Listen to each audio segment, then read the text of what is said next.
Eh, Buenos días a todos. Gracias por asistir. Vamos a empezar este seminario virtual con una speaker de referencia. Tenemos la suerte de contar con Isabel Jiménez Zurriaga. Isabel es yo diría una antigua alumna, no es una antigua alumna, casi, ¿no?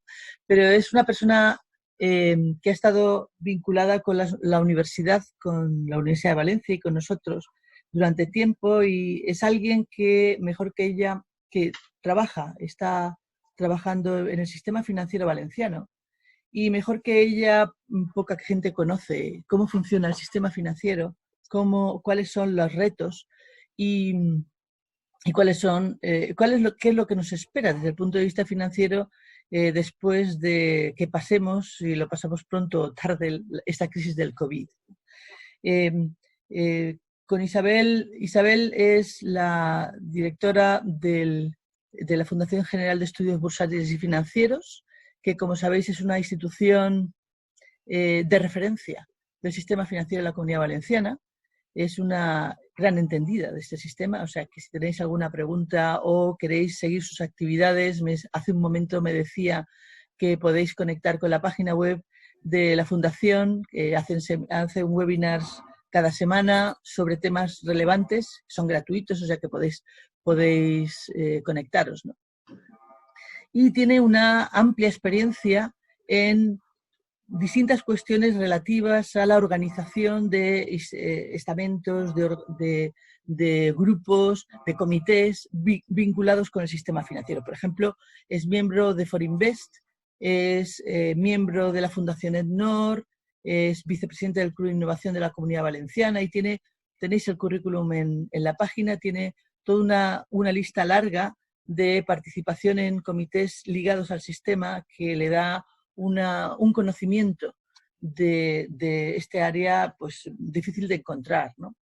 Yo quiero agradecer a Isabel Isabel Jiménez, la doctora Isabel Jiménez, que nos acompañe hoy y que haya sido tan amable de preparar una presentación que yo creo que es muy, muy relevante, no solamente para nosotros y para saber qué nos viene, sino para los estudiantes de otros países, ¿no?, sobre el impacto económico y financiero del COVID, ¿no? Los consejos de inversión es algo de lo que vamos a tomar nota muy detallada, porque el papel de los grupos inversores, supongo, va a ser clave, ¿no?, después de que esta crisis pase, o incluso durante la crisis. Por tanto, gracias por estar aquí, gracias por traernos pues tu know-how y tu conocimiento sobre este tema, y el tiempo es para ti, ¿eh?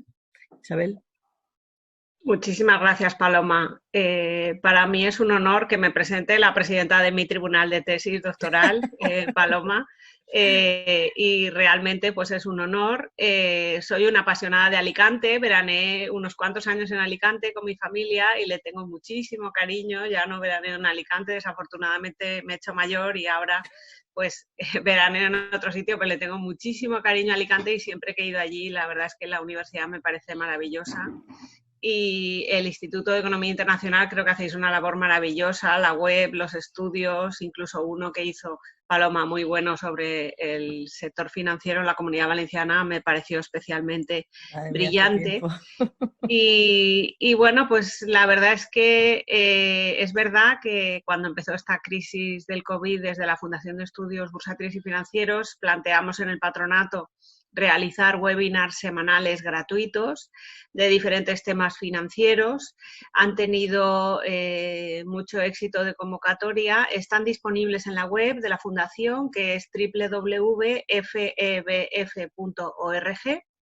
Y esta tarde, por ejemplo, a las 5 tenemos el de esta semana, que es de gestión de carteras y finanzas conductuales, ¿no? Entonces, por si os interesa, cada semana son gratuitos. La semana que viene presenta Emilio Ontiveros su libro Excesos, que sabéis que ha sido finalista de un premio de ensayo nacional. Y la verdad es que solo por escuchar a Emilio Ontiveros merece la pena. Sí, sí, yo también lo tengo, Paloma. Sí. Pues la semana que viene otro webinar a las 5, el jueves, presentando a Emilio Ontiveros el libro, con lo cual, Paloma, conéctate y seguro que te lo Sí, firma sin duda alguna. en formato digital. Y la verdad es que Emilio es un gran divulgador y ha sido un gran apoyo para la Fundación de Estudios Bursátiles y Financieros todos estos años. Bueno, pues voy a empezar con la presentación. A mí me causa pudor hablar de economía a grandes especialistas, a grandes profesores, a grandes expertos como Paloma, pero bueno, intenta poner con un cierto orden y con un hilo conductor determinados conceptos que estamos barajando. Sí que hay temas positivos de este año, que sobre todo ha tenido temas negativos, pero uno de los temas positivos ha sido la reflexión. Hemos analizado muchos informes, hemos visto escenarios y la reflexión media por ciudadano yo creo que ha sido mucho mayor este año, también obligados por el confinamiento, de lo que podía haber sido en años previos. Y la reflexión es buena para la planificación, para la estrategia y posteriormente para su ejecución. He puesto aquí una portada del Economist del año pasado que decía ¿qué puede hacer que la economía norteamericana caiga, ¿no? En aquel entonces, en 2019, y Paloma es una gran especialista en Estados Unidos, ¿qué le voy a decir? Pues estábamos en un ascenso imbatible de los mercados. Durante 10 años los mercados subiendo y no había mal de altura, en los mercados, seguían subiendo y nadie se imaginaba que en 2020 íbamos a tener una caída. El índice de temas va a ser hablar de los antecedentes, del impacto económico de esta crisis y, por último, pues algún consejo de inversión. Conviene saber dónde estaban las empresas. ¿Dónde estaban las empresas, que son las generadoras de PIB, las empresas y las economías domésticas con el consumo? Bueno, pues las empresas, muchas de ellas estaban simplemente sobreviviendo. Hay que saber que el entorno de España, que sabemos que es inferior en media, en tamaño, a otros países europeos, como pueda ser Alemania, que sabemos que tiene muchas empresas medianas y algunas muy grandes, pues en España hay algunas multinacionales, principalmente pues las que están cotizando en el IBEX 35, que son grandes multinacionales, que el 75% de sus ingresos son fuera de España, pero luego la mayoría de las pymes son micropymes en España y muchas de ellas estaban simplemente sobreviviendo. Esto antes de que llegara el COVID, con lo cual no estábamos en un horizonte de una economía boyante. Recientes series que ha publicado el Banco Mundial nos mostraban cómo, a pesar de que en los últimos 10 años los mercados financieros estaban subiendo muchísimo, sobre todo los norteamericanos, es cierto que en los últimos 10 años el PIB era bastante débil, sabemos que hemos estado con política monetaria heterodoxa y además de bajar el PIB en el sentido de que en las series de largo plazo el PIB no era especialmente fuerte, el PIB potencial también estaba bastante debilitado, hay que saberlo. Y entonces, ¿qué ha llegado? Pues ha llegado un cisne negro, ¿no? Y a mí me gusta mucho un informe de Deloitte que habla de cómo combatir los cisnes negros. Y entonces al final, pues el COVID ha sido un cisne negro, nadie se lo esperaba, ha aparecido y son impredecibles y además es muy difícil combatirlos, ¿no? Hay que destacar que todas las recesiones que hemos tenido desde la Segunda Guerra Mundial fueron debidas a errores de política económica, al shock del petróleo o a burbujas financieras. El COVID no ha sido nada de esto. Y luego, además, esta crisis financiera global generada en 2008 no tiene nada que ver con la actual. La actual ha habido una disrupción de la oferta y una disrupción de la demanda. Entonces es diferente a lo que hemos tenido antes. Y realmente nos ha faltado perspectiva, es decir, nos hemos encontrado con una economía bloqueada y un problema sanitario al que no sabíamos cómo mirar. Esta foto es de unas personas mirando un eclipse que se construyen una caja y realmente, bueno, pues es muy complicado mirar un eclipse y es muy complicado mirar la crisis del COVID. La magnitud y la dificultad del problema todavía no la sabemos. Hay científicos que dicen que el virus va por las aguas residuales y que la gente se contagia más en ciudades por esta razón, que es mejor vivir en el campo. Hay teorías de la temperatura. Bueno, pues realmente es muy complicado. Y si recordamos la película de Alien, El octavo pasajero, que es una gran película, no vemos al monstruo entero en toda la película. Vemos una patita, otra patita, vemos un ala del monstruo, pero no vemos el monstruo entero. Y en el caso del COVID, valga esta extrapolación, todavía no sabemos el alcance total y la magnitud del problema. Yo he puesto aquí dos transparencias, una de la Universidad Johns Hopkins del 31 de marzo, con 786.876 casos confirmados, pero es que esta de mayo del Financial Times, que la edita todos los días, pues tenemos ya 4.300.000 casos. O sea, la pandemia mundial ha sido así. Y luego, bueno, pues series muy erráticas. Por ejemplo, la propagación a partir del caso 100, ¿cómo se propaga? Pues vemos la serie de Estados Unidos disparada, y vemos otras, entre otras España también disparada por aquel entonces. Estos son datos de marzo, pero luego vemos otros países muy tranquilitos, que no se dispara así. También asimetría en las políticas de contención, lo acabamos de comentar antes de empezar, el tema de si se aísla o no se aísla a las personas, si se pone mascarilla o no se pone mascarilla, si se hacen test o no se hacen test. Hay países que están haciendo test a toda la población, hay países que no hacen ningún test, que son darwinistas, y bueno, pues esto es tremendo, ¿no?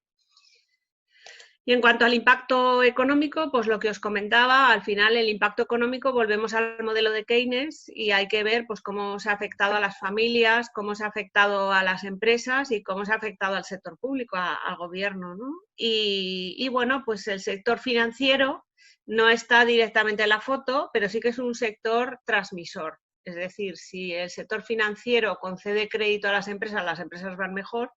Y si el sector financiero ayuda a las economías familiares, pues también va a venir mejor. Sí que ha habido un tema interesante, y es las cadenas de suministro. Al interrumpirse las cadenas de suministro globales por la crisis COVID, cosa que nadie se esperaba, muchas personas se están planteando a efectos de consumo e incluso empresas a efectos de inversión, volver a una cadena de suministro más cercana, que sepamos la cara de quién es nuestro proveedor, ¿no? Y entonces, bueno, pues realmente esto afecta a la globalización. Históricamente sabemos que los periodos con gran crecimiento económico aumentaba la globalización, y los periodos en los que no había crecimiento económico, pues la globalización se reducía. Y ahora mismo, pues sí que se está planteando todos estos temas, ¿no? Bueno, es una crisis asimétrica. Aquí pongo aerolíneas. ¿Quién iba a imaginarse que se iban a cerrar los espacios de vuelo? ¿Quién iba a imaginarse que, bueno, pues ahora con el tema de las distancias, el tema de la renovación del aire durante el vuelo, el tema de, bueno, pues realmente las aerolíneas son de los sectores más afectados, en las cotizaciones de las aerolíneas también. Y el gasto de los consumidores, pues por ejemplo, aquí es un portal de reservas online de restaurantes. Bueno, pues en Alicante no lo sé, pero en Valencia hasta este lunes no había restaurantes abiertos. Y esto es terrorífico porque la economía española depende muchísimo del sector turismo. Entonces ya no es el consumo de las familias, que también, sino desde luego el sector turismo. Sabemos que hay países que ya están recibiendo turistas, y aquí en España pues se ha planteado la cuarentena de 15 días para cuando llegue un turista, con lo cual no creo que vengan muchos. El tema del desempleo también es preocupante. Ayer precisamente salió un estudio del desempleo en Europa, de la Unión Europea, y es también con efectos muy asimétricos. Sabemos que el mercado de empleo en España es particularmente frágil. tenemos mucho desempleo de personas mayores y sabemos que el mercado del empleo es bipolar. Esto es un gran especialista, Manolo Sanchís, que espero que se haya conectado y oiga esto porque él puede puntualizar y añadir muchísimos temas al haber sido experto de empleo en Bruselas. Pero sí que es cierto que es verdad que al analizar el mercado de empleo en Europa, cada país es un mundo. Y España es uno de los países más frágiles porque tenemos un desempleo de largo plazo bastante elevado. Tenemos también una tasa muy alta de contratos temporales, por ejemplo, y bueno, pues ya digo que somos especialmente frágiles. El ejemplo de país que no es frágil en empleo es Estados Unidos, otra vez. Es un país muy flexible, muy rápido. Entonces, bueno, pues hay que saber que los efectos sectoriales son diferentes. Hay sectores que han tenido un impacto más bajo de la crisis COVID, otros con impacto intermedio y otros con un impacto muy alto, que ya hemos citado algunos: aerolíneas, turismo, hostelería, construcción, comercio, transporte y también el sector de ocio. Muchas empresas están con ERTES, que muchas luego irán a ERES e incluso, bueno, pues concursos de acreedores intentando evitar las quiebras. Bueno, hay que destacar que, por ejemplo, en China sí que hubo ya una recuperación de las manufacturas y desde marzo ya hay un repunte de las manufacturas en China, pero tenemos otros países como por ejemplo Estados Unidos en el que la tasa de afiliación al desempleo ha sido altísima. Hay que tener en cuenta para las cifras de desempleo en Estados Unidos que las personas se tienen que inscribir en el paro, que no es directo. Cuando una persona va al paro en Estados Unidos no va a esta cifra directamente, hay una inscripción. Lo mismo que el censo para votar, te tienes que censar para poder votar en Estados Unidos, no es algo automático como en otros países. Y entonces, bueno, pues llama la atención porque realmente pueden ser las cifras incluso mayores en Estados Unidos, porque hay gente, como digo, que no se apunta al desempleo, confía en encontrar trabajo, ¿no? Después de 2 meses de COVID, estas ya son cifras de mayo, las cifras de desempleo de Estados Unidos siguen siendo muy altas. Y bueno, pues los índices de producción industrial, las cifras son de llorar, tanto en Estados Unidos como en Europa, en Italia, que sabemos que no están especialmente bien, y en China bajaron muchísimo, pero sí que se han recuperado. Y cuando hablamos de la recuperación en China, vemos que ha habido más recuperación de la producción industrial que de las ventas retail. Las ventas retail en China todavía están renqueantes, ¿no? Sí que es cierto que si desglosamos un poco la recuperación en China, el consumo, por ejemplo, de carbón se está recuperando, las transacciones de inmuebles también, el volumen de pasajeros en transporte público. Y bueno, pues también hay que destacar que esto va por sectores, el efecto no es homogéneo. Tenemos un contexto geopolítico complicado. Recordemos de dónde veníamos. Veníamos de una guerra comercial Estados Unidos-China que continúa con virulencia. Una lucha geopolítica que va más allá de la propia guerra comercial o incluso de la guerra de las divisas, ¿no? Y bueno, pues hemos visto medidas preocupantes de Estados Unidos contra la moneda china o incluso de determinados productos en pleno contexto del COVID. O sea, quiero decir que esto no está solucionado, no está aparcado y que incluso pues hay datos que aumentan la preocupación. Incluso del status quo, es decir, de cuál va a ser el bloque ganador. Recordemos que también este año hemos tenido una guerra del petróleo con guerras de poder entre Arabia Saudí, Rusia, o sea que quiero decir que no está el tema para nada solucionado. Y hay distintas reglas del juego. Yo digo que es tremendamente injusto para los países emergentes y cuando he ido a dar clase a Latinoamérica lo he vivido. No es lo mismo contar con un Banco Central Europeo o con una FED que emite dinero indiscriminadamente y que compra deuda pública, compra deuda corporativa.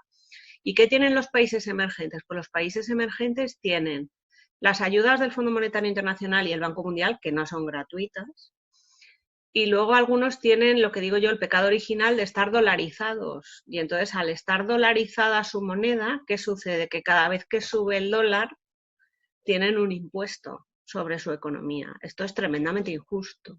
Entonces, cuando hablamos de statu quo, pues hay que ver dónde miramos y realmente pues lo que hay en marcha, ¿no? Por eso digo que hay intereses geopolíticos diferentes, un auge de los nacionalismos, de los radicalismos en Europa dramático, todo el auge de los países con partidos políticos extremos. Y luego, bueno, pues desafortunadamente cuando decimos que retrocede la globalización, retrocede también la cooperación. Los acuerdos comerciales muchas veces son buenos para que aumente el PIB potencial, aunque luego, bueno, pues haya su lado oscuro, ¿no? Y la gobernanza global, pues lo del G20, pues empieza a quedarse un poco pequeño, ¿no? Hay muchos más países que tienen muchas cosas que contar, ¿no? Recordemos dónde estábamos cuando empezó el COVID, con los balances a tope de aumento durante 10 años, porque como digo, estábamos ante políticas monetarias heterodoxas y un crecimiento del PIB y del PIB potencial bastante reducido. Y habíamos llegado en política monetaria al final de la carretera, at the end of the road. Ya no había más carretera en política monetaria. Teníamos que empezar con la palanca de política fiscal, porque realmente, bueno, pues cuando ya los tipos están a cero, ya no puedes bajar mucho más, ¿no? Entonces, estábamos en una economía en dificultades, ¿no? Y entonces nos llega el COVID, ¿no? Y empieza a aparecer en las páginas Salmón, en el periodismo especializado, y se ve que, bueno, pues que además supone una emergencia económica, que no es solo una emergencia sanitaria, sino que es una emergencia económica. Y empezamos a hablar de una nueva palanca de política monetaria, más emisión de moneda y un nuevo globo. Y recordemos que desde que empezó el gobierno de Trump, pues ha habido varios globos fiscales de reducción de impuestos para la economía norteamericana, ¿no?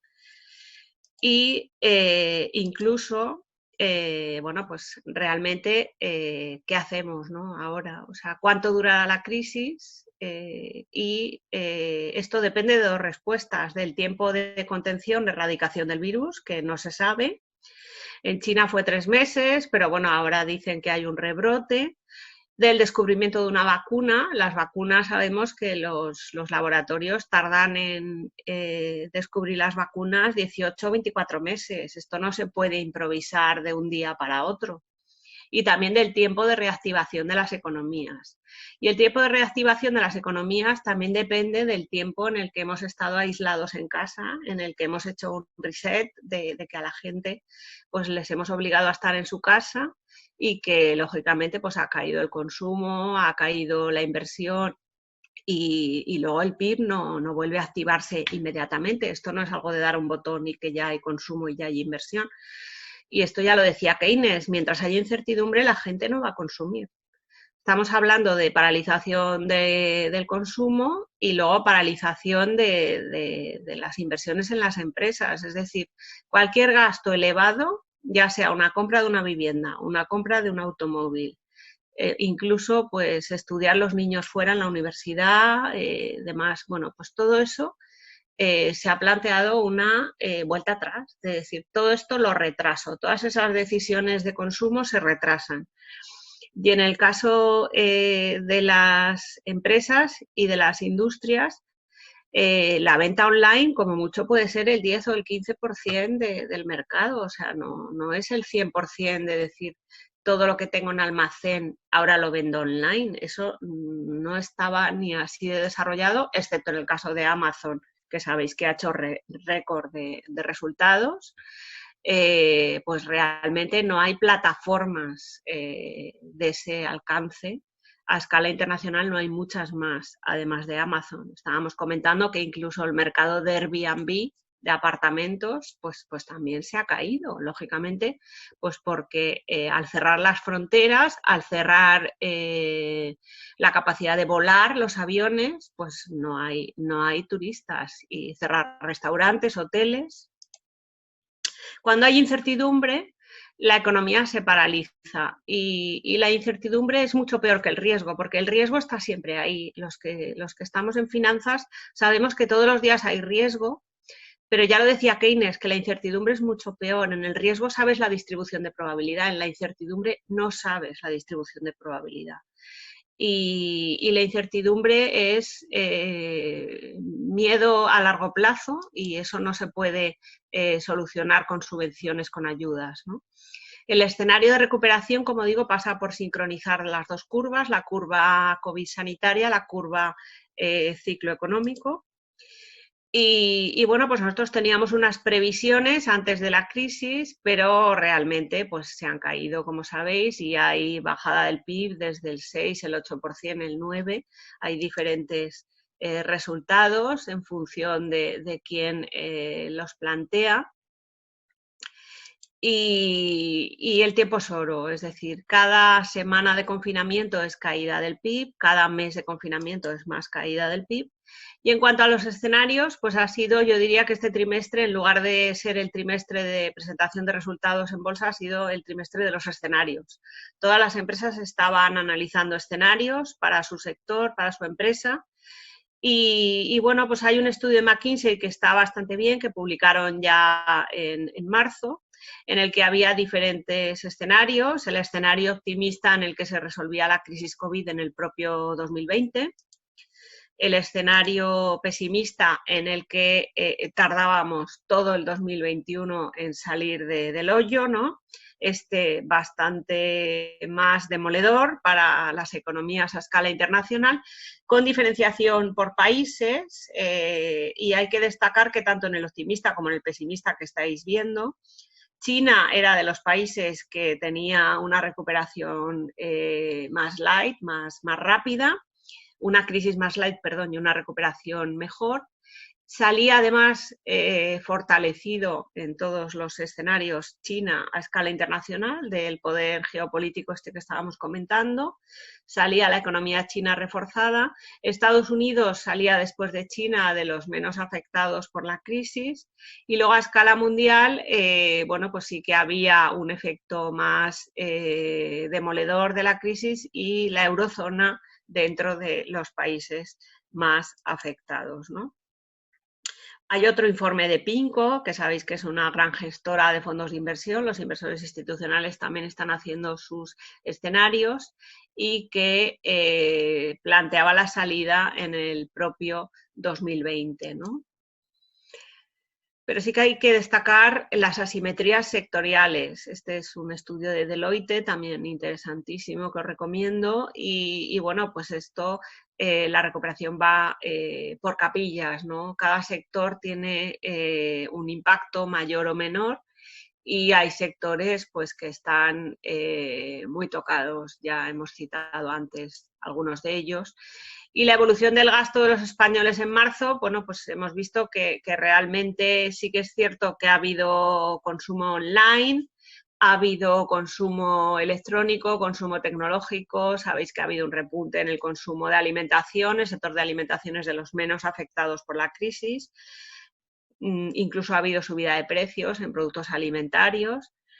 Y incluso nos hemos quedado sin stock de algunos productos, pero sí que es cierto que las decisiones de un impacto elevado en la renta disponible, ya hemos citado algunas de ellas, vivienda, automóvil, pues realmente se han paralizado totalmente. No es que se han reducido, es que se han hundido las series, ¿no? Hay otro estudio, es del Boston Consulting Group, está muy bien, en el que habla de las 5 preguntas que respondidas nos dirán la propia evolución del PIB, ¿no?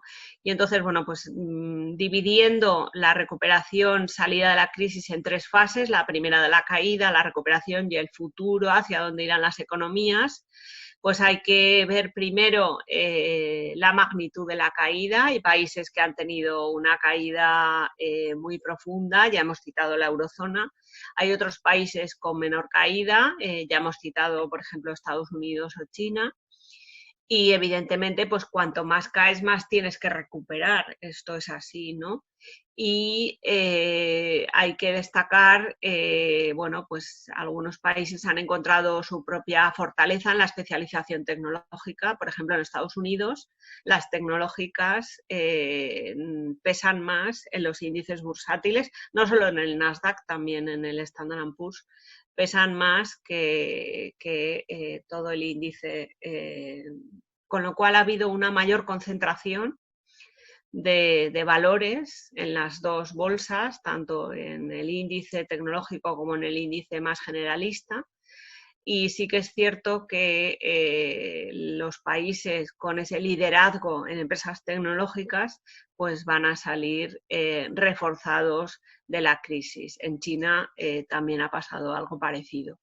En cuanto a la recuperación, bueno, pues hay que ver las precondiciones, es decir, estábamos hablando de que los últimos 10 años hemos tenido un PIB que estaba frágil y el PIB potencial también frágil. Entonces, bueno, pues tardaremos más aquellas economías que somos especialmente débiles. En España ya hemos citado el problema que tenemos con el mercado laboral.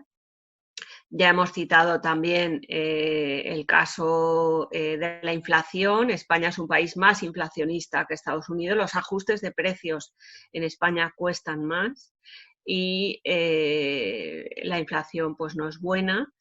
Y en el futuro, bueno, pues la diferenciación sectorial, es decir, no tiene nada que ver analizar la cuenta de resultados este año, por ejemplo, de un Mercadona, Consum o Día, con respecto de la cuenta de resultados de por ejemplo, las plantas de fabricación de automóviles en España, que sabéis que algunas están en huelga incluso, y otras pues ya han dicho que van a cerrar. Entonces, bueno, pues ya había plantas de automóviles en España que el 50% de la producción iba directamente a China, que era uno de los países del mundo que más automóviles estaban comprando, sobre todo sabéis que están comprando automóviles eléctricos.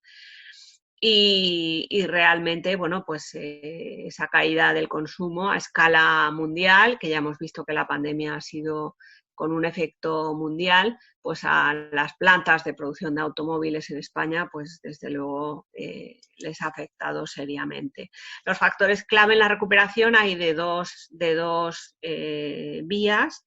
La vía médico-sanitaria, la capacidad del sistema sanitario. El sistema sanitario español es buenísimo, pero sí que es verdad que se ha colapsado en determinadas zonas de España, se ha colapsado. La evolución de los pacientes críticos, ha habido países del mundo en la que ha habido menos tasa de fallecidos, otros países han tenido mayor tasa de fallecidos, tampoco se sabe exactamente por qué ha sido.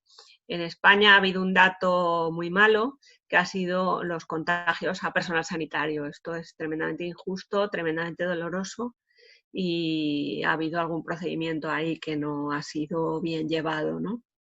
El descubrimiento de la vacuna, sabéis que hay una carrera de un montón de laboratorios que han reconocido estar haciendo pruebas y evoluciones, incluso se habla de medicamentos milagrosos, uno de ellos lo está tomando el propio Trump, que dice que eso te cura del COVID, que es un mal chiste, ¿no? Y ahí estamos con el tema del descubrimiento de la vacuna. Pero también se dice que bueno, pues que la vacuna cuando se descubra será para determinada cepa, que no está claro que esto sirva para todo el mundo, que si se está mutando el virus es muy complicado.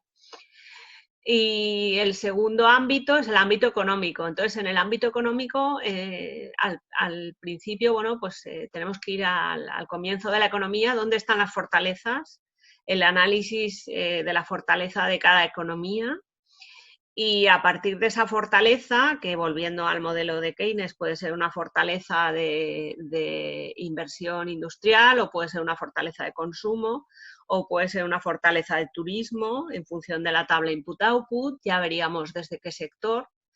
Cada vez más en Europa somos economías de servicios. Y luego, bueno, pues también podría venir por la vía de las exportaciones, ¿no? De las exportaciones potentes, ¿no? Las exportaciones en los últimos años en España habían ido muy bien, más de lo que se esperaba. Pero, bueno, pues hay que ver también la actividad económica. Y ya he citado el turismo. Si el turismo se paraliza, al final el turismo ya no es solo los ingresos derivados de del turismo, sino todos los sectores vinculados al turismo, que son muchos. O sea, quiero decir que es una actividad que no está vinculada solo a un tipo de proveedores. Y ya para ir a la última parte, los consejos de inversión, pues la verdad es que, bueno, pues lo cierto es que el COVID en los mercados financieros y en las finanzas, sobre todo en los grandes mercados, el COVID ha sido vertiginoso, es decir, llegó muy rápido y también se fue muy rápido, sobre todo en lo que son los grandes mercados. En España todavía estamos renqueantes desde el punto de vista financiero, pero hay otros países que se recuperaron rápidamente. Yo he puesto aquí algún dato del IBEX 35 de marzo, pero bueno, pues hemos tenido recuperaciones y días de subidas en los mercados financieros, ¿no? El punto de vista de partida para cualquier inversión, recordemos que cualquier momento es bueno para crear una cartera de inversión, esto también lo decía Keynes, y el dinero asignado para la inversión debe ser siempre un excedente, lo ideal es que sea un excedente, porque si lo necesitamos para hacer frente a pagos, lo mejor es tenerlo claro dónde lo tenemos y tenerlo disponible, ¿no? Esto hay personas que se olvidan y claro, cuando vienen los sustos de los mercados y necesitan el dinero mañana, tienen que vender hoy en un mal día, y vender en un mal día supone perder muchísimo dinero, puede suponer, y hay que establecer un plazo, un perfil de riesgo y un objetivo de rentabilidad. Esto también parece de sentido común, pero hay muchas personas que no lo saben, y entonces, bueno, pues si no estableces un plazo, un deadline, no sabes cuándo vas a tener el dinero y tampoco has calculado la rentabilidad. Esto es como, no sé, como volar sin saber dónde vas. Yo cuando me monto a un avión sé dónde voy. Esto de subirme a un avión y no saber dónde voy, bueno, pues hay muchas personas en finanzas que no saben dónde van y están en un avión y no saben dónde van. Y esto es terrorífico, ¿no? Bajo mi punto de vista. Pero hay muchos inversores que están encantados subiéndose a un avión y sin saber dónde van. El perfil de riesgo es importante. Una persona que invierte en divisas o que invierte en derivados, bueno, pues que sepa que el riesgo es altísimo y que se puede quedar sin dinero en su cuenta, simplemente por reposición de garantías, ¿no? Bueno, pues el que se crea que todos los productos son iguales está muy equivocado. Quiero decir que esto es como cuando vas a un casino, bueno, tú puedes ir a operaciones fáciles de entender, como puede ser meter una moneda en una máquina tragaperras o jugar en una mesa en la que las apuestas están cerradas y son bajas, pero luego en los casinos hay mesas a puerta cerrada con apuestas altísimas y que la gente pierde coches, pierde pisos y pierde muchísimo dinero. Pues evidentemente los perfiles de riesgo son diferentes. Y en los productos financieros pasa lo mismo. O sea, hay productos financieros que el riesgo está metrado y está claro, y hay productos financieros que no. Los objetivos de rentabilidad van vinculados al tipo de productos. Un producto con un bajo nivel de riesgo también va a tener una rentabilidad baja. Y lo hemos visto, pues por ejemplo, en los fondos monetarios, que yo tengo el dinero que lo puedo tener en mi cuenta hoy mismo, si yo liquido la posición en un fondo monetario, pues las rentabilidades no pueden ser altas, porque realmente me están dando liquidez, y al darme una liquidez alta, pues el riesgo es más bajo y la rentabilidad también va a ser más baja. A ese respecto hay que decir que los mercados de renta fija no son de renta fija y a veces son y pueden ser menos rentables que la renta variable. Lo digo porque a veces el nombre lleva a confusión y los mercados de renta fija también tienen volatilidad, también podemos perder mucho dinero y hay que saberlo, ¿no? Bueno, hay que conocer por eso los productos, la naturaleza, el riesgo y las posibles complicaciones. Si no tenemos conocimientos financieros, es mejor hacer la inversión de la mano de un asesor financiero. Yo a veces pregunto, ¿cuántos fondos de inversión tienes? Y entonces si me dicen que tienen más de 5, digo, no debes tener más de 5 porque no sabes por dónde van tus inversiones. A mí no me cabe en la cabeza seguir la rentabilidad de más de 5 tipos de fondos de inversión, a no ser que los esté gestionando un gestor de confianza, un asesor en el que lo sabrá él, ¿no? Pero realmente esto de tengo un dinerito, hago un fondo, tengo otro dinerito, hago otro fondo, tengo otro dinerito, hago otro fondo, y tener demasiados productos de inversión, que no sé la posición global, no consolido nunca, no sé el 100% de mi inversión, si tengo un 20 en renta variable, si tengo un 40, si tengo un 60. Es interesante saber el quesito completo de las inversiones, saber qué porcentaje tengo en renta variable, qué porcentaje tengo en renta fija, cuál es mi riesgo abierto. Muchas veces pregunto, ¿cuál es tu riesgo abierto? Y muchas personas no lo saben. Hay que saber el riesgo abierto de mi cartera. Hay que saber qué parte de mi cartera tiene liquidez inmediata y hay que saber qué riesgo se ha asumido en total. Esto en los fondos de inversión lo tenéis. En la información de los fondos de inversión, al final te ponen el riesgo abierto de cada fondo. Incluso hay un semáforo de riesgo de rojo a verde que obliga la CNMV desde hace unos años a tener el semáforo de riesgo abierto, pero hay muchas personas que siguen sin saberlo de sus carteras, el semáforo dónde está, si están en rojo, si están en verde, y no tiene nada que ver, ¿no?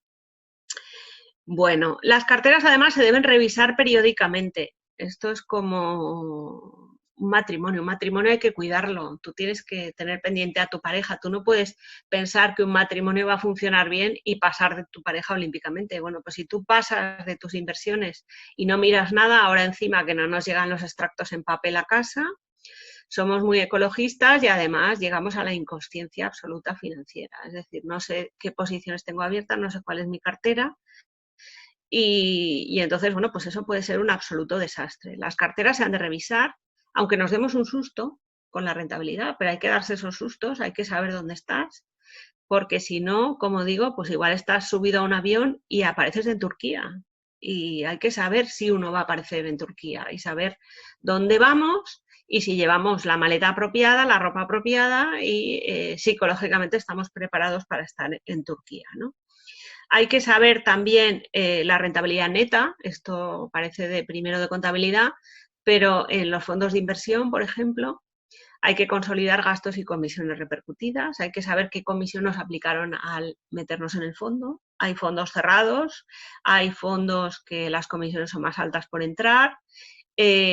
También hay los fondos cerrados te penalizan por salir. Entonces no puedes salir en todo momento. Hay ventanas para la salida de los fondos cerrados y hay que saber si uno está en un fondo cerrado. Porque si estamos en un fondo cerrado, como digo, solo hay determinadas fechas en las que yo puedo salir de ese fondo. Y la diversificación de riesgos también es muy importante. No hay que tener todos los huevos en la misma cesta porque si se nos cae la cesta, se rompen. La magnitud y rapidez de las crisis, bueno, pues las crisis financieras cada una es de una manera y la caída de 2020, como digo, fue especialmente vertiginosa, en 22 días, una caída del 30%, pero no ha sido de las más grandes de la historia e incluso ha habido recuperaciones. Hay que destacar que además en los mercados financieros tras la tempestad viene la calma y si nos mantenemos en esos días críticos con visión de largo plazo o visión value, porque es un capital excedente que no necesitamos. No hay que tener conducta de manada porque los mercados caigan, no hay que vender en ese momento, es el peor momento para vender. Y además nos perdemos la recuperación. La recuperación hay valores que suben muchísimo y si nos perdemos la recuperación podemos perder la rentabilidad de 5 años. Es que es así. Entonces, bueno, pues destacar que sí que fue muy vertiginosa y que incluso Wall Street cerró determinados días, que esto no había pasado en la historia durante muchísimos años. Pero si analizamos el índice, pues queda perdido, ¿no? En estas subidas y bajadas queda perdido en esa senda alcista de los mercados. Y a este respecto, en el caso de Estados Unidos, que son las grandes piscinas, las grandes finanzas mundiales, yo siempre digo que la bolsa manda más en Estados Unidos que cualquier presidente y que cualquier gobierno. Y la bolsa americana, pues al final se recupera. Hay muchos intereses en que las finanzas vayan bien en Estados Unidos y es una máquina con un engranaje perfecto en Estados Unidos. Y entonces ni Trump, ni el gobierno, ni el COVID pueden hacer que a largo plazo los mercados norteamericanos no caigan. No es lo mismo con Europa. En Europa sí que estamos con una década en la que la situación es diferente. La caída más vertiginosa, aquí tenemos la diferencia entre las acciones en Estados Unidos, que es la línea azul, con las acciones en Europa, que es la línea más oscura. Y destacar que la caída más vertiginosa, aquí tenemos el año 2020 aquí, la caída en renta variable, pero la caída, bueno, la volatilidad por supuesto se disparó, la volatilidad es la hipertensión de los mercados, es el nerviosismo, el histerismo que hay mucho, como vemos el índice de volatilidad subió muchísimo. La mayor caída fue en renta fija. La mayor caída, como veis aquí, la caída de los índices de renta fija fue muchísimo mayor que la renta variable, mucho más grave. Y bueno, destacar también que lo del petróleo pues no ayudó, la crisis del petróleo no ayudó. Sí que es cierto que precios muy bajos de petróleo pues podrían haber ayudado, pero las empresas que estaban cerradas pues les dio lo mismo, ¿no? Y los consumidores que no estaban saliendo con el automóvil pues también les dio lo mismo, ¿no? Las materias primas han caído y esto es muy mala noticia para los países emergentes. Latinoamérica, muchos productos interiores brutos de algunos países de Latinoamérica dependen directamente de las materias primas. Si baja el precio de las materias primas, baja su PIB, también en Rusia. Y el dólar está en sus máximos. Aquí tenemos la comparación del dólar con el real brasileño, que realmente, bueno, pues como digo, cada subida del dólar es una mala noticia para el real brasileño.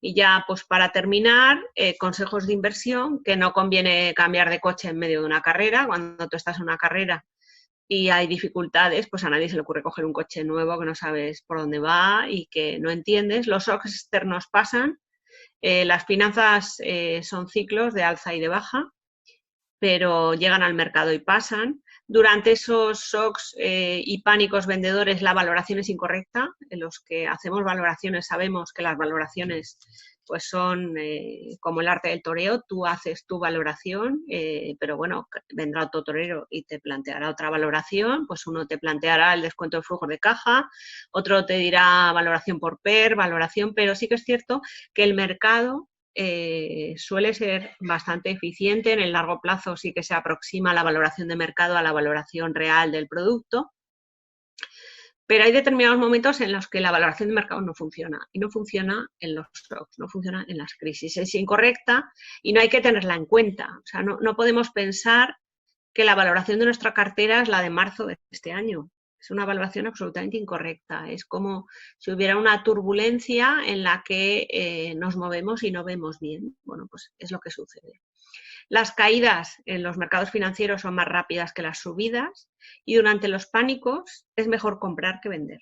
Esto cualquier analista value, Warren Buffett, Benjamin Graham, los grandes gurús del value en las finanzas han comprado en momentos de pánicos vendedores. Y realmente pues hay oportunidades, hay valores que siempre están caros, pero en marzo de 2020 estaban baratos y hay que comprar.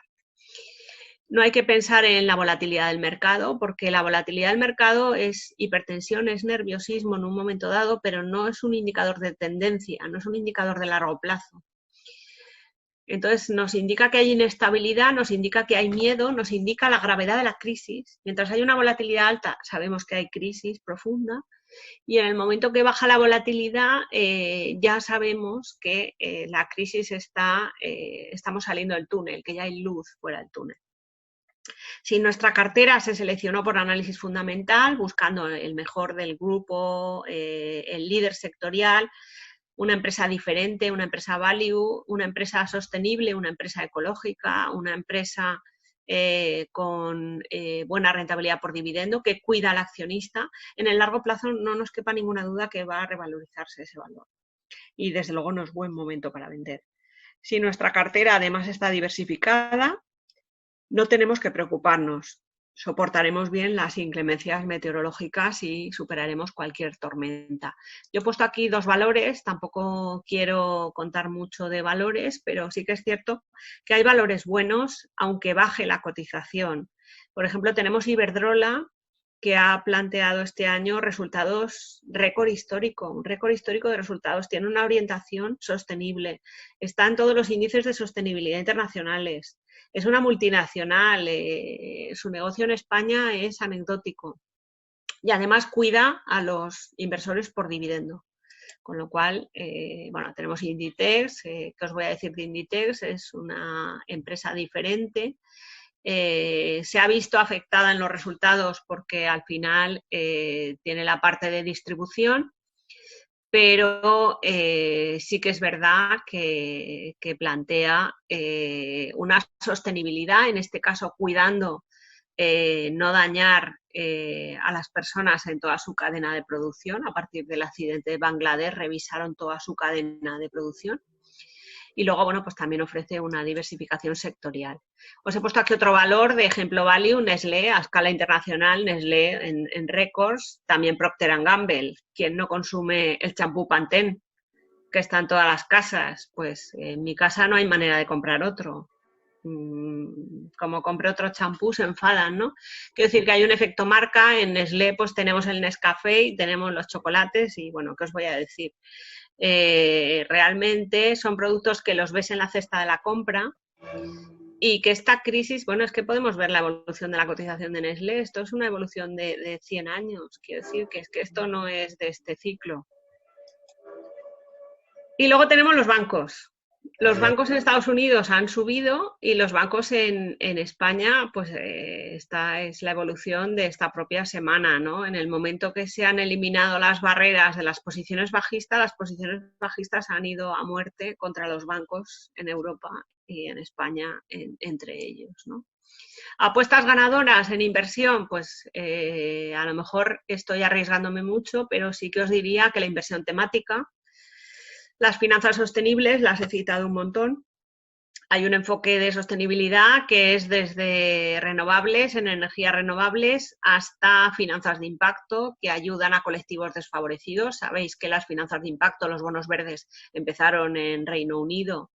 Por ejemplo, emisiones de bonos que una parte de la rentabilidad los bonistas la sacrificaban para reinsertar presos, es decir, buscando políticas de reinserción de presos. Y los bonistas estaban dispuestos a sacrificar una parte de su rentabilidad para ayudar a otras personas. Esto es un ejemplo de finanzas de impacto que, como sabéis, no paran de crecer.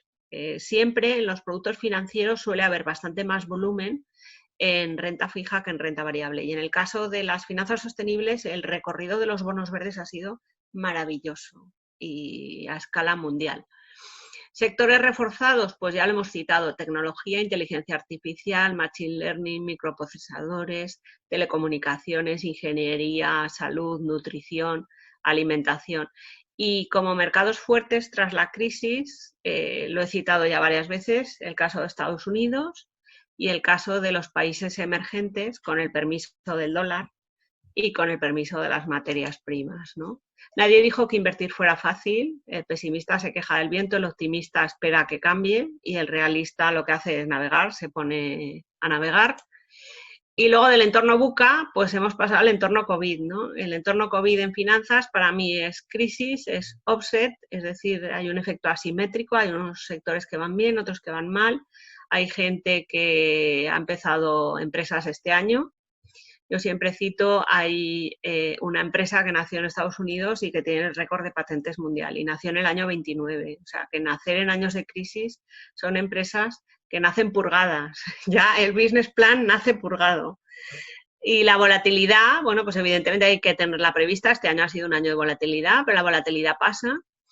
La irracionalidad hay que aprovecharla siendo racionales, con finanzas conductuales. Y luego los defaults, las quiebras, que cada quiebra es un drama Y cuando desaparece una empresa es como cuando se muere un árbol. Cuesta mucho que crezca un árbol, pues cuesta mucho que una empresa avance. Muchas gracias.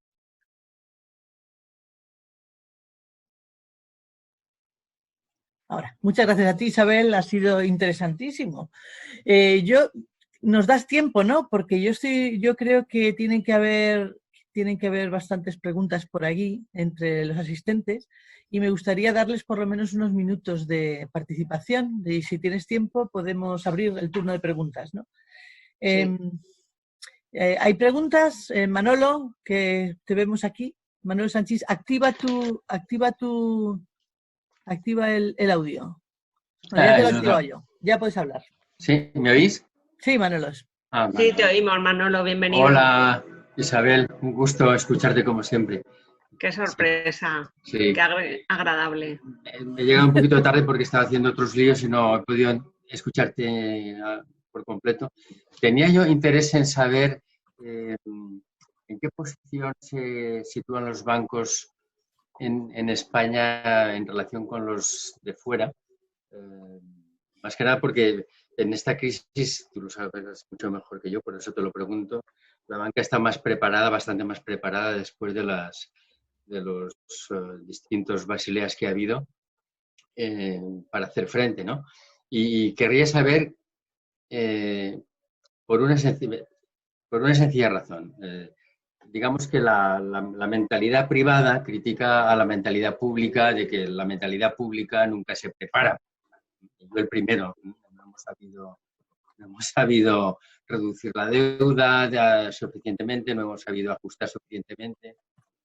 Pero ahora la mentalidad pública le pregunta a la mentalidad privada. Los bancos que se tenían que preparar, que tenían que hacer una serie de deberes, de ratios de solvencia, de ratios de liquidez y de muchas gaitas, ¿lo han hecho también? ¿O ellos también han raganeado por ser españoles como ha hecho el gobierno, los distintos gobiernos de España? Esa sería un poquito mi pregunta.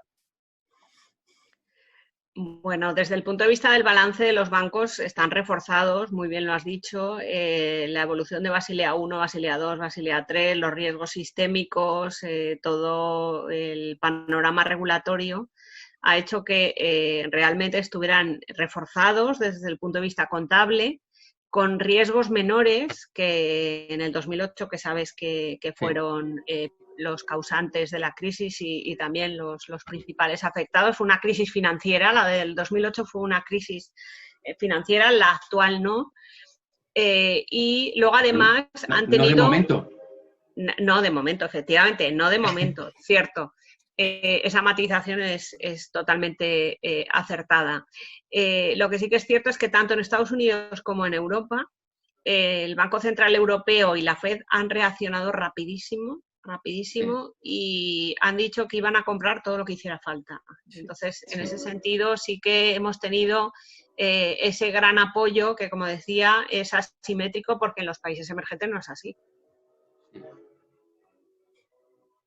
Sí, pero comparado con otros bancos europeos, lo que quiero decir es, porque la pregunta va más allá de la banca, la pregunta va más en razón a la idiosincrasia, se decía en tiempos de Franco, ¿no? A la idiosincrasia del país, ¿no? La idiosincrasia del país que tanto criticamos con el gobierno, con la falta de determinación, de commitment, ¿no? Para reducir el déficit, etcétera, etcétera. Esa idiosincrasia también la vive la banca. O sea, comparado con otras bancas en Europa, ¿cómo ha ajustado la banca española? ¿Ha ajustado más rápido? ¿Ha hecho más y mejor los deberes que los otros bancos europeos? ¿Tenemos cifras para eso? Hombre, lo que sí que tenemos es los stress test, que sabes que los stress test los están haciendo y ya disponemos de una serie desde el 2008 porque sí que se impuso y teníamos la banca que menos había hecho los deberes era la banca italiana, como sabes, que tuvo quiebras recientes. Y luego, bueno, pues hay una gran incógnita que todos sabemos que en los stress test no ha salido en la foto, que es la banca regional alemana. La banca regional alemana, que Paloma conoce este tema y es uno de los... Sí, uno de los capítulos de mi tesis, que realmente, bueno, pues no sale en la foto, y en los stress test, bueno, pues hay unas ayudas de Alemania, pero que realmente no hay el mismo nivel de transparencia, y sí que es cierto que... Ni de supervisión, Sí, sí, porque no es no, el no, BCE quien la supervisa, claro, es el sí, sí, Bundesbank. sí, sí, sí, sí. O sea que... Bueno, tengo un montón de preguntas, ¿eh? Voy por orden. El profesor Ángel Sánchez dice, ¿qué opina la ponente sobre la posible nacionalización o participación pública en el capital de las empresas? Bueno, respondiendo conceptualmente, las empresas, los que mejor las lleva son los empresarios y el sector privado. Una empresa, un business plan nunca te lo hace igual el sector público que te lo hace un empresario privado. Sí que es cierto que se están planteando modelos mixtos, ¿no?, de préstamos participativos, de ayudas y demás, pero sí que es cierto que como el sector privado nunca gestiona el sector público, es imposible. Esa es mi percepción. Puede ser una ayuda, pero donde esté la financiación privada, yo optaría primero por financiación privada, ya sea venture capital, ya sea financiación alternativa. Hay plataformas ahora de crowdlending que están desarrollándose. En España sí que es verdad que están menos desarrolladas, pero hay otros países de Europa en los que el crowdlending está funcionando mejor. Y a ese respecto, bueno, pues también destacar la diferenciación entre Estados Unidos y Europa. En Estados Unidos sabemos que la financiación privada es el 75% del balance de las pymes y salen reforzadas, y en cambio en Europa el 75% de la financiación es bancaria frente a la financiación privada, ¿no? Y bueno, pues esto afecta a las crisis, porque sí que es verdad que salen antes las economías que tienen más flexibilidad en la financiación, más diversificación financiera. Incluso hay que destacar, por ejemplo, en Estados Unidos, los programas de préstamo a pymes, que desde el punto de vista del sector público, que sabemos que además en Estados Unidos es mucho más reducido, el peso del sector público y el peso del Estado sobre la economía, sí que hay programas de ayuda a las pymes, por ejemplo, de pago antes a pymes, proveedoras, por ejemplo, los ayuntamientos en Estados Unidos pagan antes a los proveedores pyme para ayudarles. Son programas digamos, de ayuda a su financiación. Y en cambio aquí en Europa es que somos más lentos al articular estos programas, somos un poquito más lentos, y pensemos solo en lo que ha costado llegar a acuerdos en Bruselas, pues por ejemplo de toda la polémica que ha habido de la emisión de coronabonos, toda la polémica de los fondos para ayudar a pymes en Europa, e incluso las polémicas de determinados gobiernos, de determinados países que decían que nada de ayudar a Italia, a España, incluso salía el pasaporte, la nacionalidad, y os diría que hasta la raza y hasta la religión, ¿no? Con las ayudas. Es muy triste esto, porque al final retrasa los procedimientos, retrasa los procesos, y realmente, bueno, pues lo que decía, lo que mejor funciona siempre es el sector privado. Uno de nuestros estudiantes, Francisco Pastor, nos pregunta, ¿la política española no pasa por su mejor momento y a la incertidumbre económica se une la inestabilidad gubernamental? En definitiva, el pánico se ha instalado en la empresa española. Dice, ¿dónde invertir en España ante una crisis institucional que muchos intuimos de grandes dimensiones?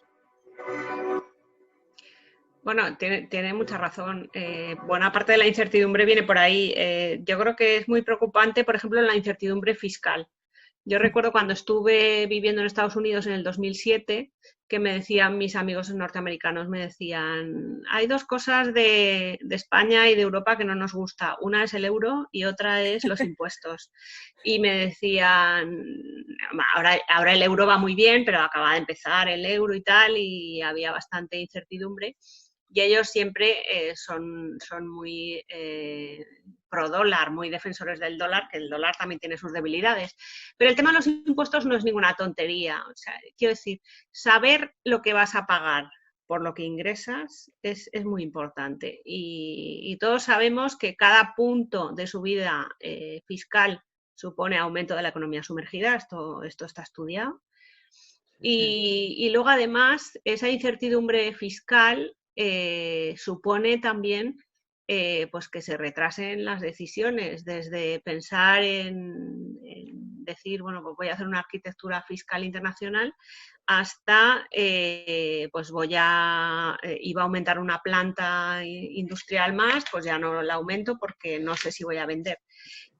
Lo que pasa es que sí que es cierto que siendo el gobierno español como es, el que tenemos en la actualidad, que es un gobierno que ha costado mucho construirlo, que hemos tenido que repetir elecciones, es un gobierno de coalición, les ha tocado bailar con la más fea. Quiero decir que lo de 2020 ha sido dificilísimo, dificilísimo. Entonces, llegamos al tema este de debatir de un gobierno de tecnócratas, un gobierno de expertos, un gobierno de políticos, un gobierno acostumbrado a negociar. Es complicado. Pero sí que es cierto que la hoja de ruta de temas como los impuestos no es ninguna tontería. Tema como, pues decir, pues por ejemplo, a golpe de Real Decreto, pues lo que puede hacer un ciudadano, la verdad es que es duro, es duro. Hemos estado ante una situación extraordinaria. Y ya decía Keynes que las situaciones extraordinarias requieren medidas extraordinarias, que ha sido así. Pero ¿dónde invertir? Yo no sé si se refiere el oyente a en qué tipo de productos invertir. Pues ya he dicho que en productos, desde luego, que sepamos el riesgo y luego, dependiendo del plazo y dependiendo de lo que estoy dispuesto a perder, pues en un tipo de productos u otros. Yo ya he citado valores españoles, valores a escala internacional. La alternativa de los fondos de inversión es buena por el tratamiento fiscal de los fondos de inversión. El tema de los planes de pensión es obligadísimo. Más vale que vayamos invirtiendo ya en el plan de pensiones porque estamos en una generación, por lo menos yo, en la que ya veremos lo que cobro de pensión. Y luego, bueno, pues depende también de los conocimientos de finanzas y de hasta dónde quiera ir. Yo creo que el mundo de las finanzas es apasionante. Y si hay algo en el mundo de las finanzas es que hay un montón de alternativas. Estupendo. Dice Genaro Escala, acerca de la recuperación, ¿qué opina usted de las medidas del Banco Central Europeo y la Comisión Europea, tales como los Recovery Funds, el MES, etcétera?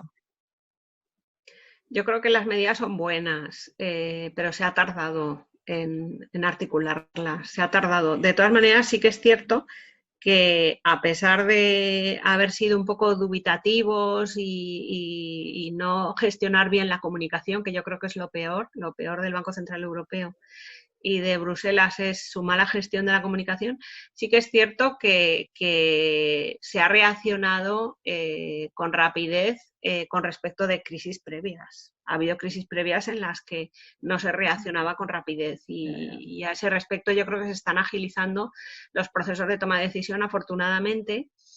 Y bueno, yo creo que temas como por ejemplo el desempleo, que Manolo es un gran experto, afortunadamente desde Bruselas cada vez se conoce más la foto y como digo, hay un informe de la evolución asimétrica del COVID sobre el desempleo en Europa desglosada por países que es una maravilla. Lo publicaron ayer el informe y si le interesa a algún asistente les puedo pasar el vínculo porque está muy bien el estudio. Nos interesa mucho, a mí es la primera, ¿eh? Manolo había pedido la palabra. ¿Manolo? Sí, yo quería, no tenía que ver exactamente, tenía que ver con una respuesta que ha dado Isabel y en relación con lo de Estados Unidos. Yo es un discurso que no compro, ¿vale? Porque la cuestión de la presión fiscal, ¿no? Porque lo que hay que hacer, sí, porque ellos tienen interés en contar las medias verdades y todo el mundo, eso es un proverbio yiddish, que dice que una media verdad es toda una mentira. Entonces, lo que hacen los americanos, por ejemplo, en el tema del desempleo, es que, claro, que tienen estoy tomando cifras de un libro que escribí hace tiempo, lo digo porque no son cifras actuales. Europa tenía una tasa del 7,8 y Estados Unidos del 4,8, por ejemplo. Muy bien, pero ¿cómo se mide eso? Son datos sucios. En Estados Unidos, en aquel momento, había aproximadamente el número encarcelado en Estados Unidos era de casi 2 millones. ¿Vale? En Europa, 330.000. Claro, esos no entran como parados. Por lo tanto, si yo hago ahí un enjuague y mido bien lo que tengo que medir, ese 4,8 se me convierte en un 5,8. O sea, el desempleo me da un punto porcentual de salto. Eso, por ejemplo, en el tema de desempleo. Porque es que, claro, habrá que ver qué tipo de sociedad estamos queriendo. Y en el tema de los impuestos ocurre exactamente igual. Es un discurso que ellos tienen, también lo del euro. Si a ellos el euro no les gusta, a mí el dólar tampoco. Tan sencillo como eso. ¿Eh? Entonces, y el tema de los impuestos ocurre exactamente igual. Lo que hay que hacer es calcular el gasto social neto. Y si calculo el gasto social neto, es decir, los gastos que tengo, pero no solamente de la seguridad social en Europa, sino de los gastos que tienen también privados obligatorios en Estados Unidos y privados voluntarios en Estados Unidos. Claro. Contémoslo todo. Si nos ponemos a contar, hay que contarlo todo.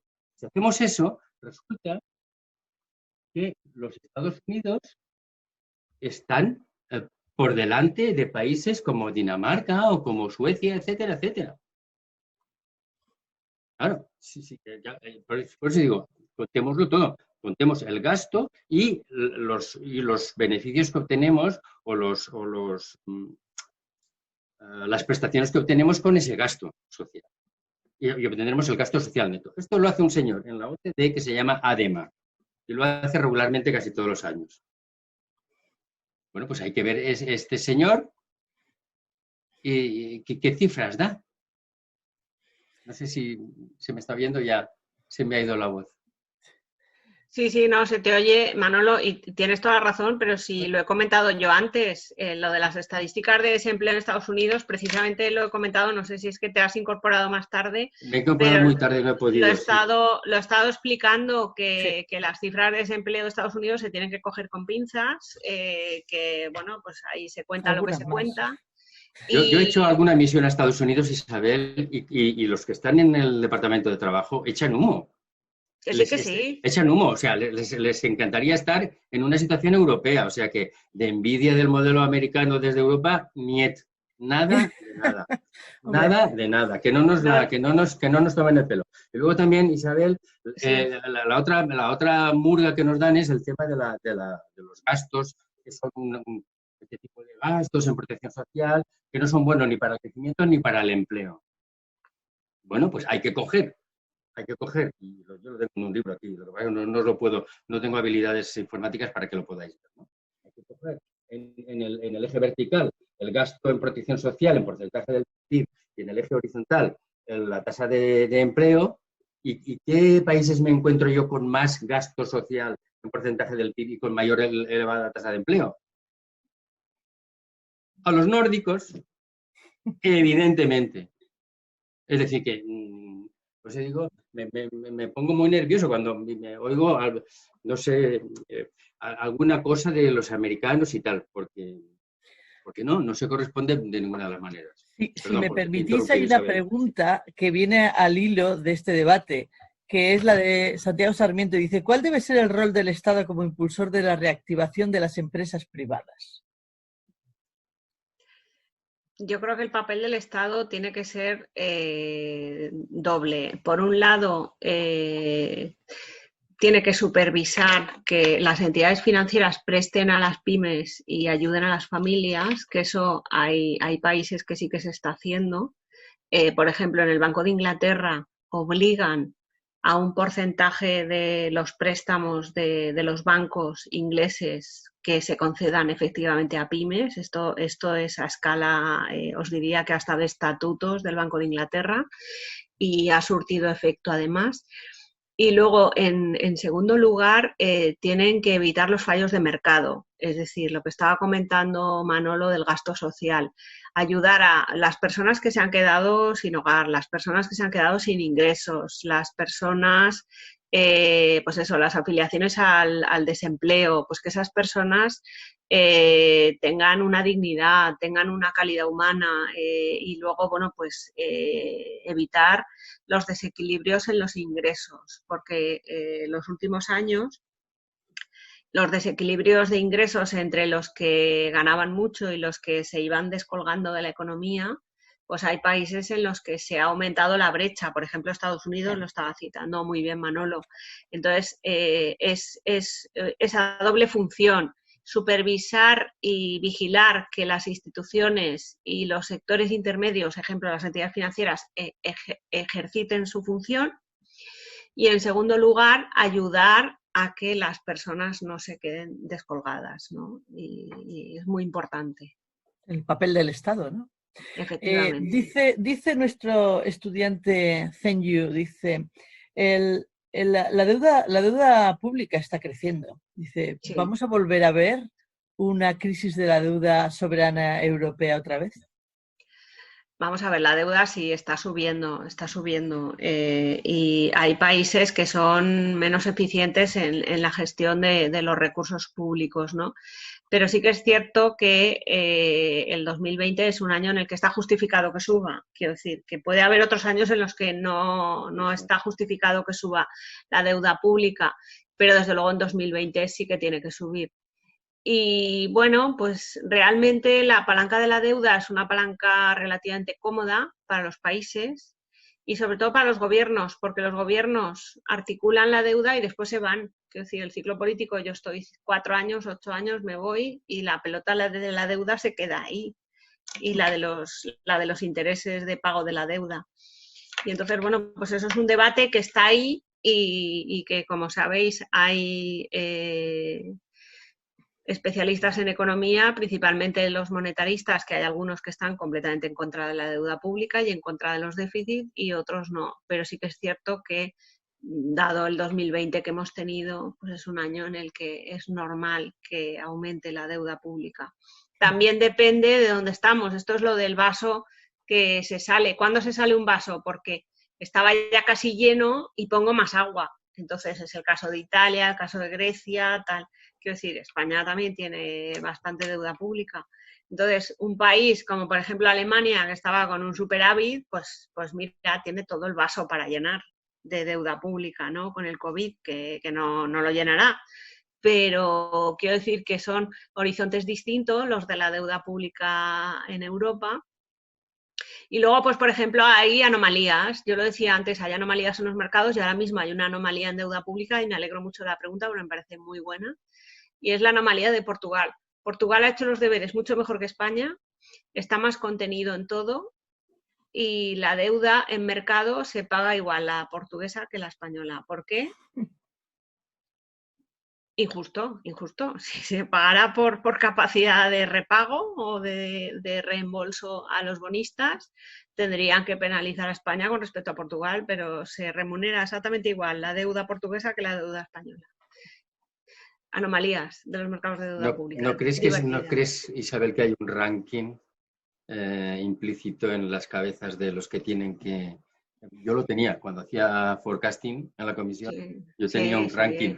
Entonces tú no puedes poner a Portugal por encima de España ni a España por encima de Italia, aunque Italia tenga el 120% de deuda y España tenga el 80%. Que sí. Sí. ¿Por qué? Porque que sí. Italia tenía multinacionales, España no tenía entonces, ahora ya las tiene, pero Portugal no tiene.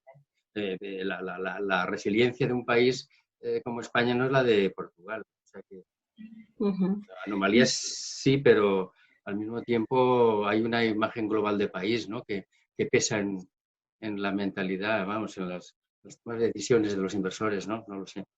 Y en este marco de incremento de la deuda pública en circulación en euros, ¿cómo veis la aparición de los coronabonos?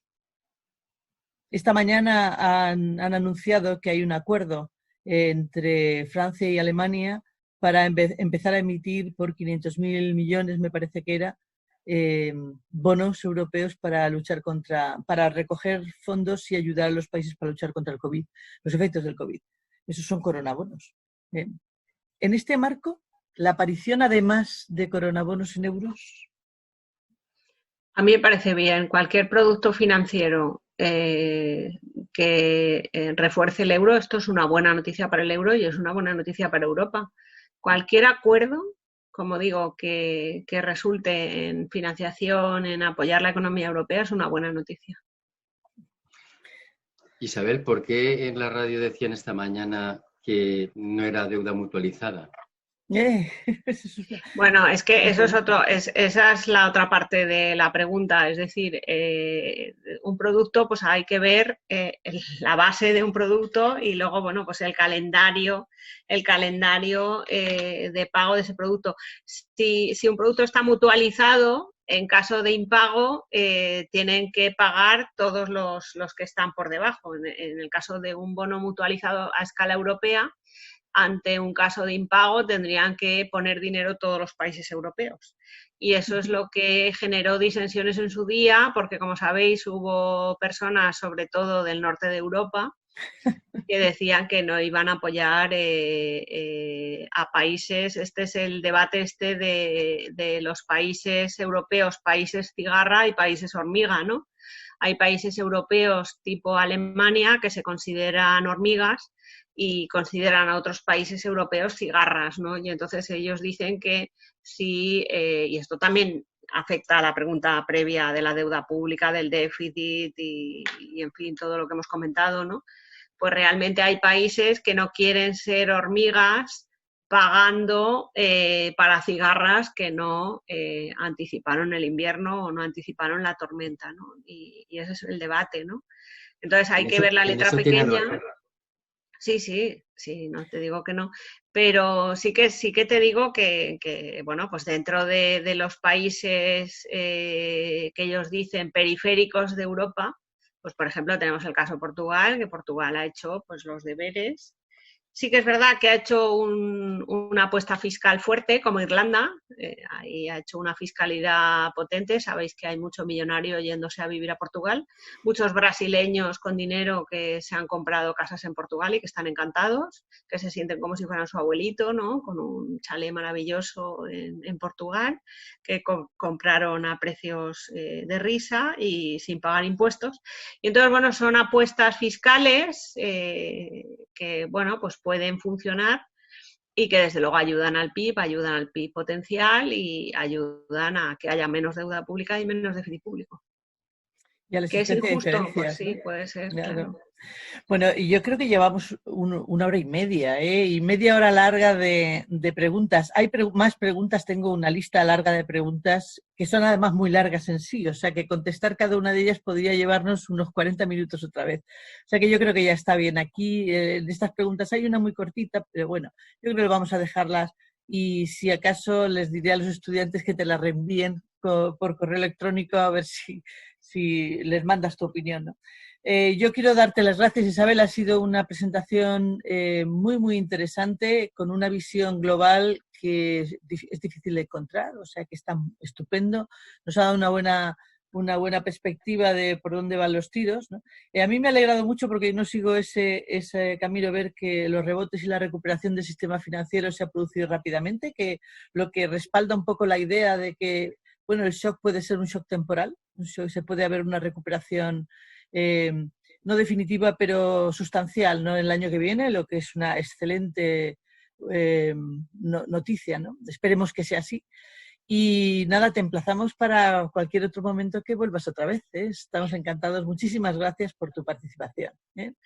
Pues muchísimas gracias al Instituto de Economía Internacional, a Paloma, por invitarme, anfitriona, y también, bueno, pues por todas las preguntas que ha habido. Encantada de repetir cuando queráis y si además voy a Alicante, mejor, porque esto del ordenador, esto es muy frío. Y encantada de, bueno, pues de haber ofrecido algo de luz en un panorama tan complejo, con tantas dificultades como el 2020, pero en el que cada vez vemos más grande la luz al final del túnel, que esto es muy bueno para los mercados, para los inversores, para las familias y para los consumidores. Yo creo que la educación financiera es buenísima en todo momento, sí, y hay que tener siempre una visión optimista. Estupendo. Bueno, pues muchísimas gracias, Isabel. Pondremos el link para la sesión del jueves que viene de Emilio Ontiveros en la página para que todo el mundo pueda conectarse, y lo recomendaré especialmente. Y te esperamos la próxima vez. Esperemos que en persona y que vengas a visitarnos a la universidad. Gracias por todo. Yo me espero hasta el final.